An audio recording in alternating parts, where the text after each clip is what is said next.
We get a lot of people through our shop, and one thing that always gets people excited is the North Shore, but a lot of them don't really know what they're getting into. So on today's video, 3 things people get wrong about the North Shore, plus our top recommendations for what to do once you're up there. Also, this is part 4 of our Circle Island Adventure series, where we take you up and around to the North Shore and back. We give you all of our top recommendations along the way. If you want to go back to the first episode of this series, it's going to be the first video linked in the description down below. Okay, so one thing people will get wrong about the North Shore is scale. The North Shore is more than 20 miles of coastline with some of Hawaii's top spots for diving, snorkeling, big wave surfing, food, and more. There's just a lot to do, and that's before you even factor in the drive up. So if you're one of the majority of visitors who's staying somewhere like here in Waikiki, you're looking at about 1 to 3 hours of driving just to get up to Haleiwa town, plus all the driving you'll do once you get up there, which for the most part is all along this one stretch of 2-lane highway. Locals will refer to the North Shore as the country, and looking at it on a map, it can definitely feel that way, but you still have some of the most popular tourist destinations in the world on the most populated island in the state, and a mass transit system that leaves a bit to be desired. And that brings us to thing number 2, traffic and parking. So you might think that once you get out of Waikiki and Honolulu and beyond the freeway, that your traffic troubles would be over, and that would be wrong.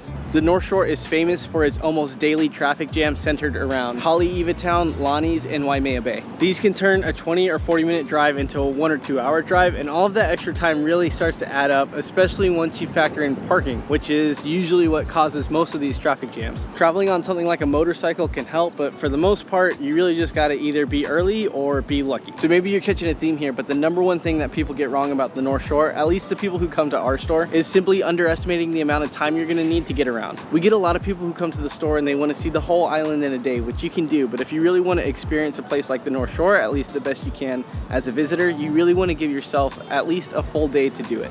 So where should you spend your time up here? Generally, all the things to do up here are either going to be hikes, snorkeling and diving, surfing, beaches, and shopping and eating. So my advice is to pick 1 or 2 things that you really want to do and build your entire day around that. Just remember that the North Shore is seasonal. So if you're going in the summer, the waters will tend to be nice and calm. If you're going in the winter, the large winter swells will definitely keep you out of the water, and just watch out for the currents out there. Pretty much all year long, you get really strong currents that go kind of east and west across the North Shore. There are several hiking trails on the North Shore, but the only 2 that we recommend for basically anybody, Waimea Falls and Kaena Point. Waimea Falls is something we have trouble getting excited about. It's less of a waterfall hike and more of a cultural exhibit with a botanical garden, which is actually pretty cool, and it's very nice back there. It's a really cool place, just not what we look for. Kaena Point is where the road ends on both the North Shore and the west side of Oahu, making it impossible to drive around the island, but you can walk it. The North Shore trailhead is all the way down past Dillingham Airfield, but besides the trail and some skydiving, there's not much tourist activity this side of Haleiwa. Just be careful not to get stuck out in the dark or in the heat of the day. We have videos on this hike in the description. For snorkeling and diving, excluding boat charters, we really only have one place that we recommend in the whole North Shore,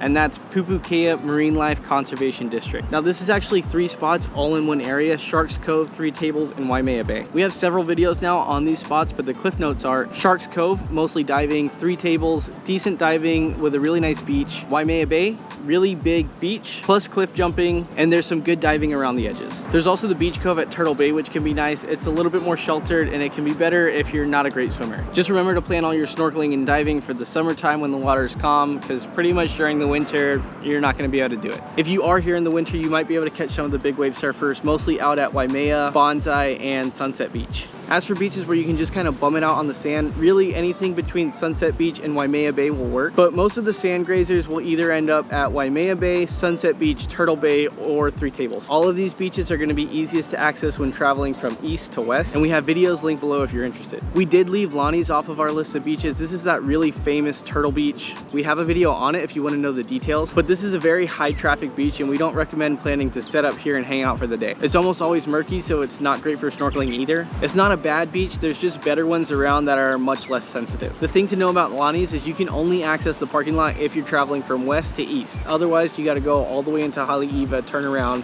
and then come back. That brings us to shopping and eating, most of which is either going to be in Kahuku or Haleiwa. Kahuku is a lot smaller, but both towns have a lot of the same things, so we recommend going to both. But if you had to pick one, Kahuku is more of like a roadside pop-up shopping village, and Haleiwa is more developed with a little bit more stores and restaurants. There's also a little food truck village outside of Sharks Cove, there's Ted's Bakery, there's the beach house at Turtle Bay. But definitely I think the most popular town out here on the North Shore is Haleiwa. So that's gonna be our whole next episode. We're gonna take you through Haleiwa town and central Oahu. That video will pop up here on the send screen once it's live, or you can check out this hand-picked video recommendation coming from YouTube.